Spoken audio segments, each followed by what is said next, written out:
Le journal Bénédicte Kanda.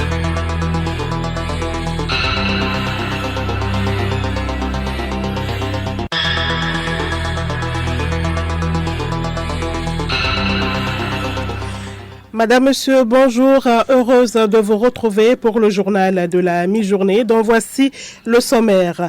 Un pas de plus vers l'accès à l'électricité pour tous au Togo. Le projet d'extension des réseaux électriques des centres urbains est lancé dans la région centrale. L'Afrique se prépare pour une lutte efficace contre le choléra. Un plan de préparation et d'intervention d'urgence a été dévoilé par l'Africa CDC et l'OMS pour les 54 pays. Les détails dans un instant. Vous avez des tubercules d'igname et vous ne savez pas comment les conserver pour longtemps? Eh bien, le magazine agricole nous montre quelques méthodes de conservation. Et puis sport, football éliminatoire Coupe du Monde 2026, le sélectionneur national Nibombe Daré a convoqué 26 éperviers. Ils vont démarrer leur stage ce dimanche en vue des 7e et 8e journées de ces éliminatoires.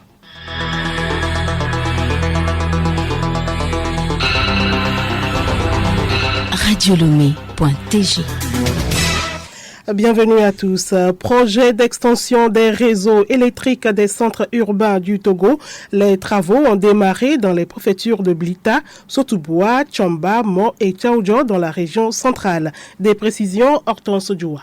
Ce projet est initié par le ministère des Mines et des Ressources énergétiques avec l'appui financier de l'Agence française de développement AFD, de la coopération financière allemande KfW et de l'Union européenne UE. Il vise l'amélioration sensible de la couverture électrique et de l'accès à un service électrique continu, de bonne qualité et durable dans les centres urbains du Togo. Il s'agit notamment d'accroître le taux d'accès aux services publics de l'électricité et de réduire les dangers liés au développement de réseaux hors normes dits toiles d'araignée dans les zones périurbaines non couvertes par le réseau conventionnel de la société. Le projet ambitionne également de renforcer la capacité de gestion du patrimoine de la société. Le démarrage des travaux dans la région centrale a été officiellement lancé par Abbas Aboulaye, directeur de cabinet du ministre des Mines et des Ressources énergétiques, représentant son ministre de tutelle. Il a relevé que cette nouvelle approche de la gestion des projets est une volonté manifeste du président du Conseil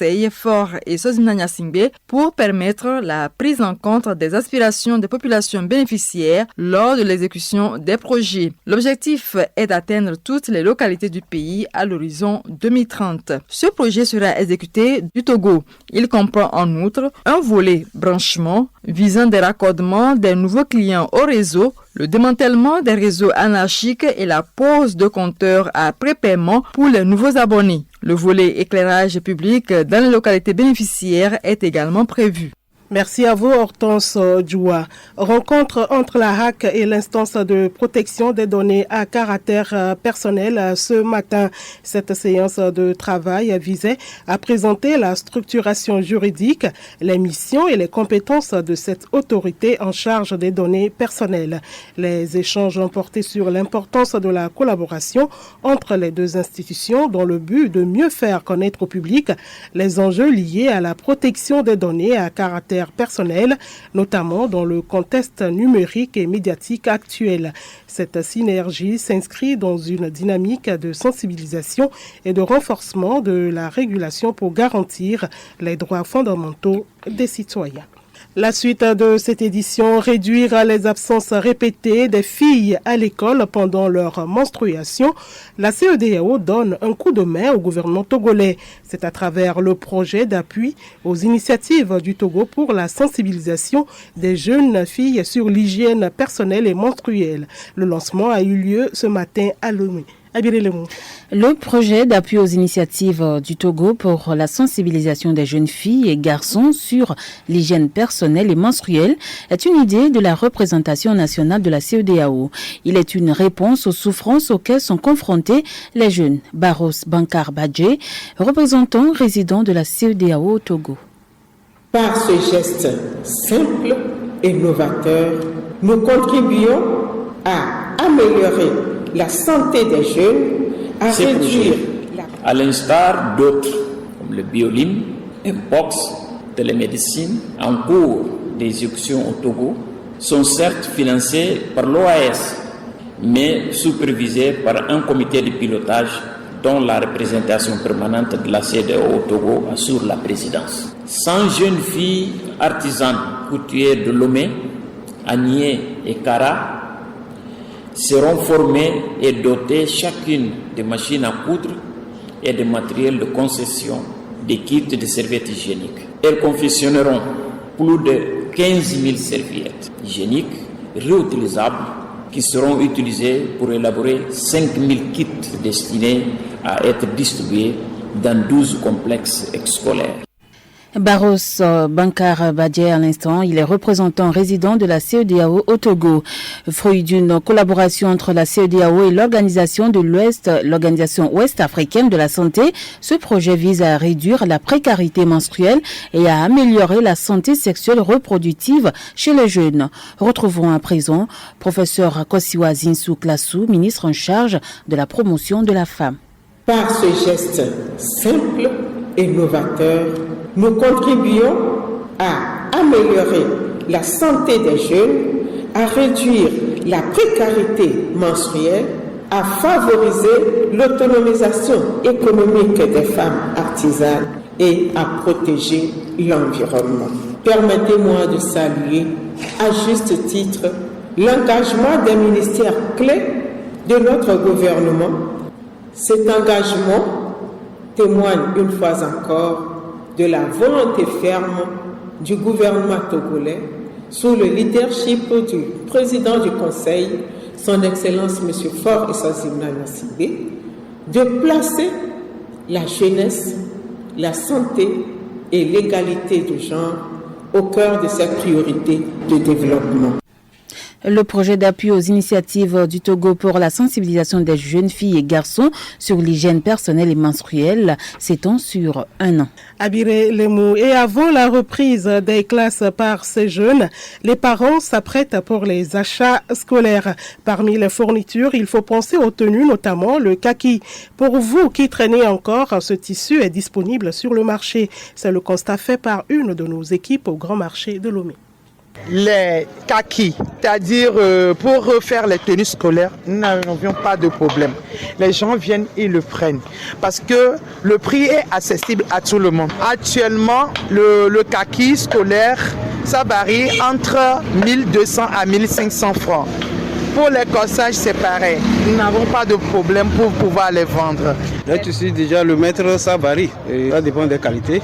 Et pour les candidats déclarés admis au concours d'entrée en classe de 6e et seconde au collège militaire et Adema au titre de l'année 2025, ils sont convoqués samedi prochain 30 août à 8h à l'état-major général des forces armées togolaises à Lomé, accompagnés d'un parent pour les formalités administratives.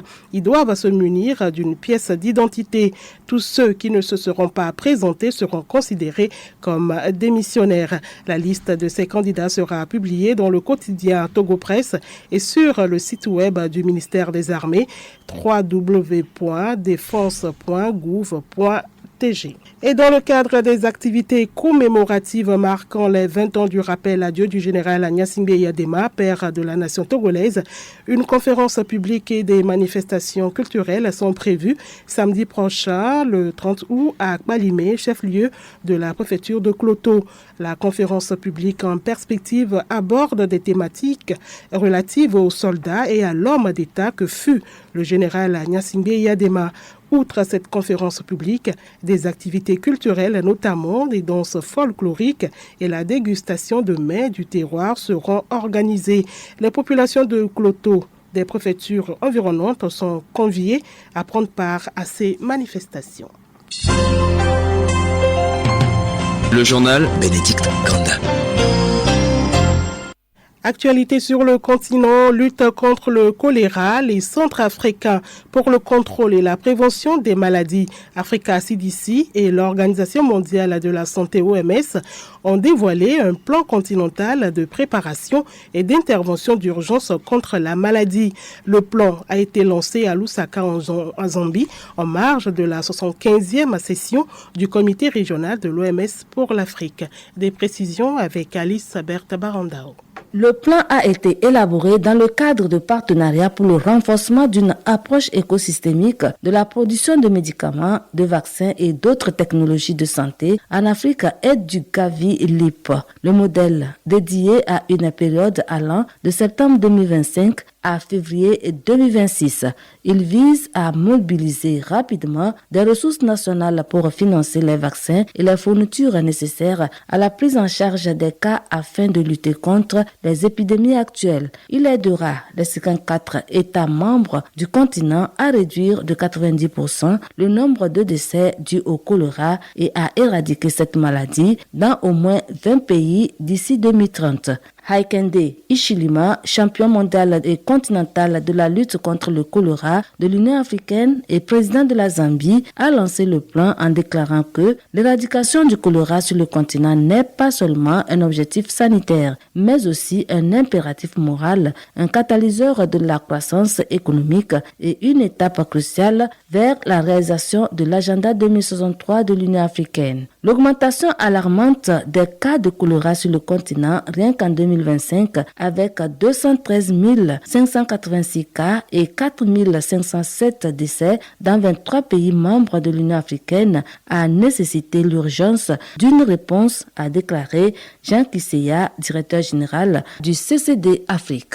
En Ouganda, le président Yoweri Museveni est désigné candidat à l'élection présidentielle du 12 janvier prochain par son parti, le Mouvement de résistance nationale. Il aura pour principal adversaire l'artiste Bobi Wine.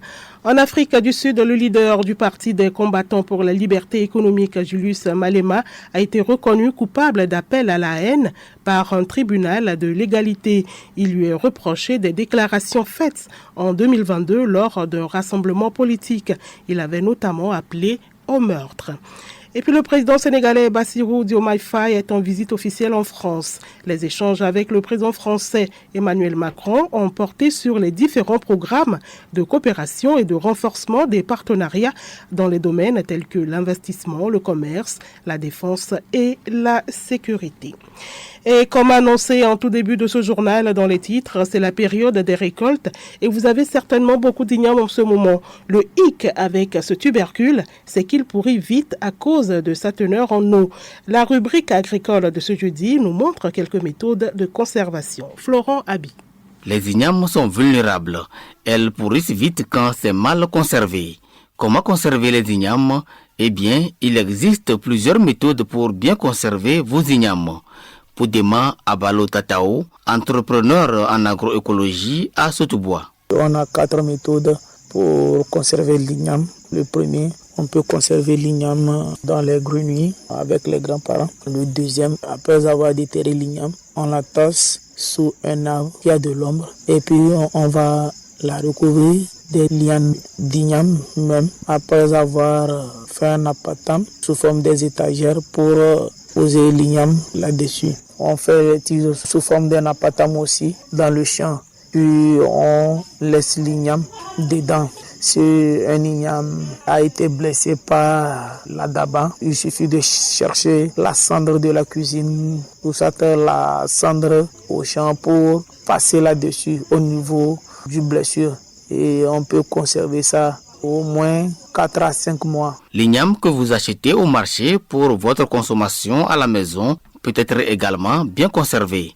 Entrepreneur Poudema Abalo Tatao. Pour conserver l'igname actuellement que vous venez d'acheter au marché, c'est plus mieux de creuser un trou et la mettre dedans et vous la couvrez et puis vous mettez de l'eau sous un arbre et c'est fini. Ça peut rester au moins 1 semaine à 1 mois et vous enlevez là-bas un à un pour préparer. Si vous voulez bien conserver plus longtemps vos ignames, il existe d'autres méthodes.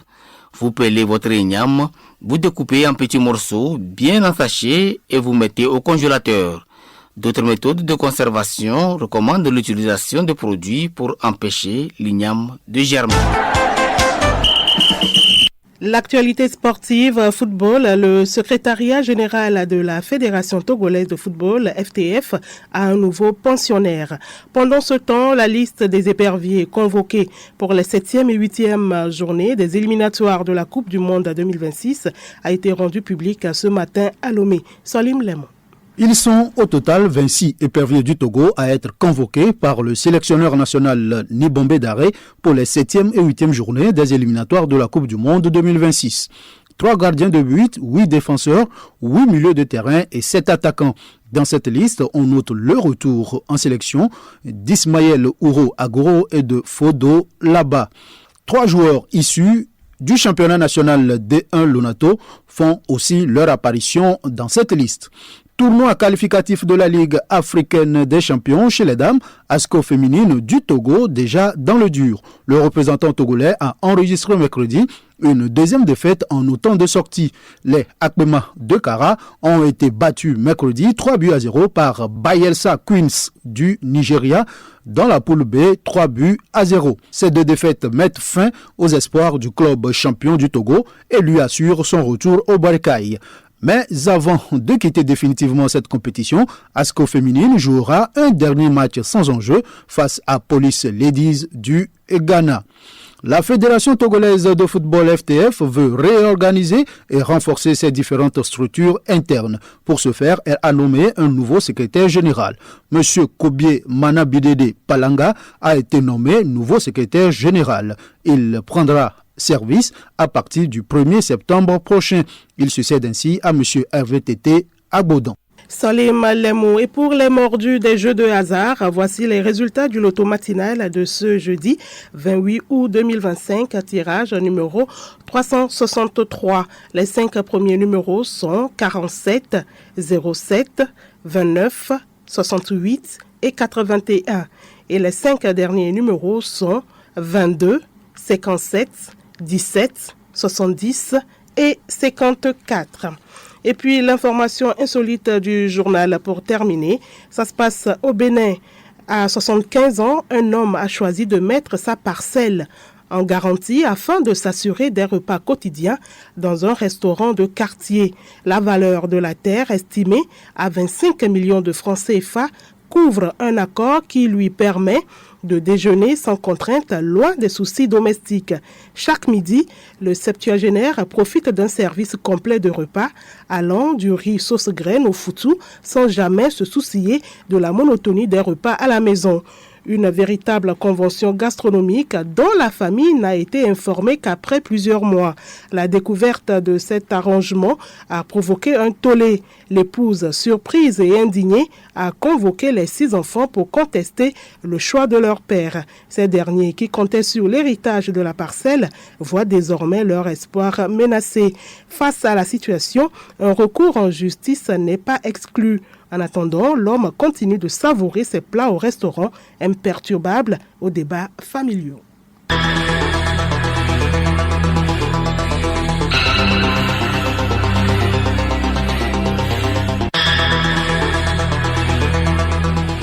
Madame, Monsieur, voilà, ce journal se referme ainsi. Merci de l'aimable écoute. Nous avons parlé dans ce journal du lancement du projet d'extension des réseaux électriques des centres urbains dans la région centrale. Et l'Afrique se prépare pour une lutte efficace contre le choléra. Un plan de préparation et d'intervention d'urgence a été dévoilé par l'Africa CDC et l'OMS pour les 54 pays. Passez un excellent après-midi en compagnie de nos programmes. Au revoir.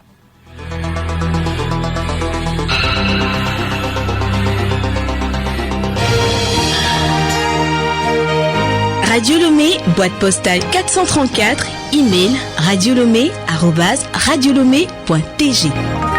radiolomé.tg